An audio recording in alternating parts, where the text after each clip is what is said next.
Do you sometimes get confused as to why it is that you behave the way you do? You think, I know that I'm not supposed to do that, but you keep doing it anyway. Well, this month we're going to have a look at why that happens and how you can change to the behaviour that you actually want. Hi, this is Grant Herbert, leadership and sustainable performance coach, and today I want to continue our conversation around all things emotional intelligence by helping you to control the gap between sensation and response.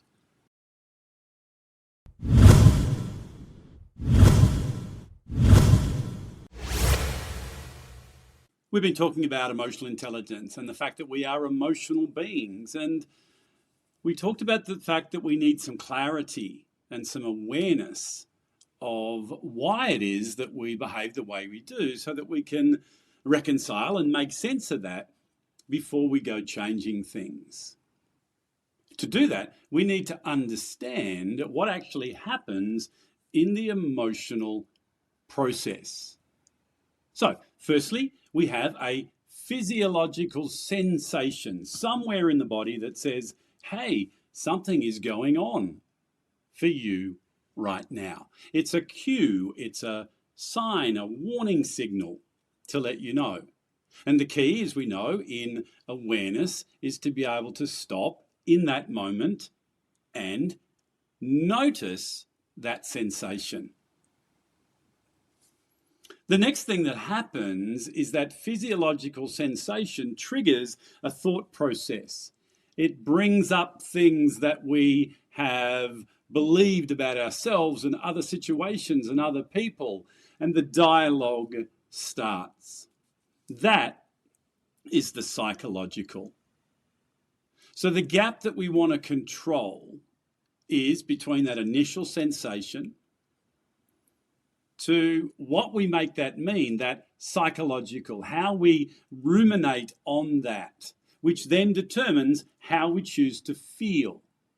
How you then choose to feel determines how you behave.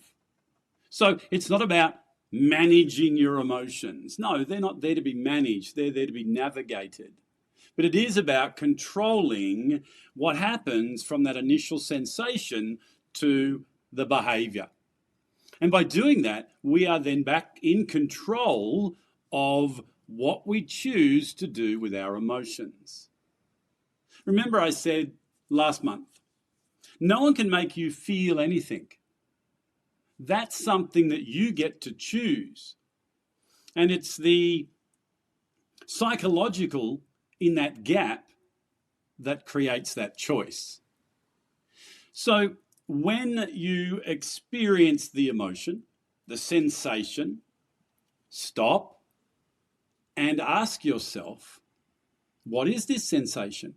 Challenge it if it doesn't seem like that's right. And then give it a name. Naming the emotion that you are experiencing is a personal thing. Not everyone experiences emotions the same way. That's a myth that's been dispelled, and we leave it back where it came from.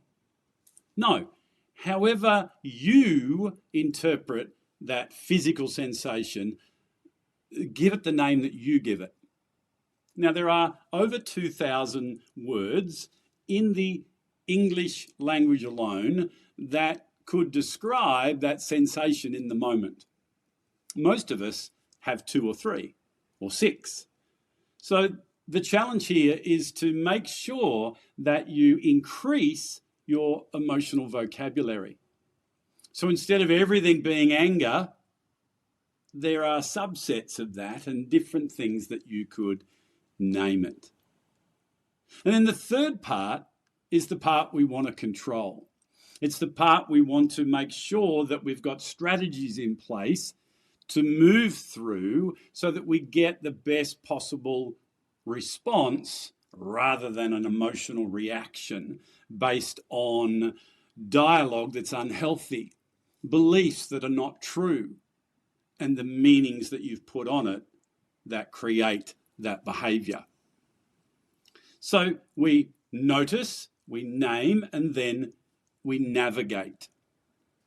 So controlling what you make it mean is step number one. So why does that happen? Well, deep inside your brain, you have a hippocampus. And in that hippocampus, there are a storage of emotional memories. And particularly if those memories are highly emotionally charged, they're there and they're ready to come up. So if something happens that is similar, the people might be different, where you are, the content could be totally different. But if it's similar to what you have experienced in the past, then you can actually, if you allow it to happen, go back into that situation and think it's happening again. So you could be at work in a meeting and someone could be raising their voice at you. And you could react to that based on a previous experience that you've had or something that's embedded in that emotional memory. So being able to take captive those thoughts that take you back there is step number one. The second thing, obviously, is your belief structure. And as we build our personal power, we've got to change those beliefs. We've got to rewire our brain so that what we believe about ourselves and about others and the world is a lot healthier. So if your belief is that when this happens, this is what the outcome's going to be, you're going to react that way. So what you want to do is shift those beliefs. So yes, we're controlling what happens in the gap, but to do that, the method that we want to use is to firstly fix the foundation. We want to change your identity of who you believe you are and who you believe you're not. You want to rewire your brain and get rid of those limiting and indeed false beliefs. You want to shift what you make things mean in your normal patterns that you run. Then, instead of reacting, you can respond in a calm, methodical, strategic way that is part of a healthy emotional navigation process. So what is it for you? What are the things that tick you off? What are the things that trigger your behavior? So that you then afterwards go, why did I do that? I know that's not how I want to play the game. That's not how I want to behave. But it seems like it just took over and I went from normal person to crazy person. That, my friend, is something that you can rein in, something that you can have control of once again by noticing what's going on, giving it a name, and then navigating it in a healthy way. I love the fact that it doesn't matter what our experiences are, doesn't matter what the brain wiring is, or the patterns that we've been using up until now. We can shift those. We can change it through neuroplasticity by changing the thought patterns and then the behavior and repeating that over and over. We can rewire our brain. So instead of when this happens, we go there straight away. When this happens, we now go a different way. So tell me, how could this change your life if you were able to experience your emotions in a healthy way?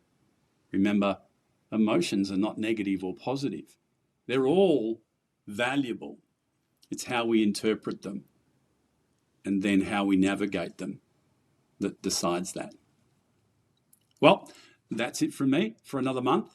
And we'll keep talking about this through various locations, whether it's in social media or LinkedIn, or if you're in any of the groups that I work with.